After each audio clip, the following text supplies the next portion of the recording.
आप देख रहे हैं सिटी 11 न्यूज़ पाकिस्तान HD। सतियाना बंगला से खबर शामिल करते हैं। हमारे रीजनल ब्यूरो चीफ तहसीन हैदर रशीद की रिपोर्ट के मुताबिक तांतिया नवाला वज़ीर आला पंजाब मरीम नवाज शरीफ की तरफ से बेघर अफराद के लिए अपनी छत अपना घर स्कीम का आगाज।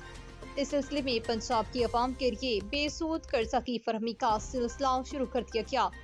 इस सिलसिले में तकरीब का इनकाद नसीर टाउन के मुकामी ऑफिस में किया गया। तकरीब के मेहमान खसूसी असिस्टेंट कमिश्नर अज़का सहर थी।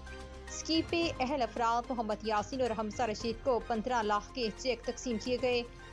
असिस्टेंट कमिश्नर ने चेक तकसीम किए। तकरीब में area manager Humayun Shahzad, branch manager सत्याना रिजवान, मेहदी अदनान, PM तांतिया नवाला और दफ्तर हासिल के मुलाजमीन ने शिरकत की।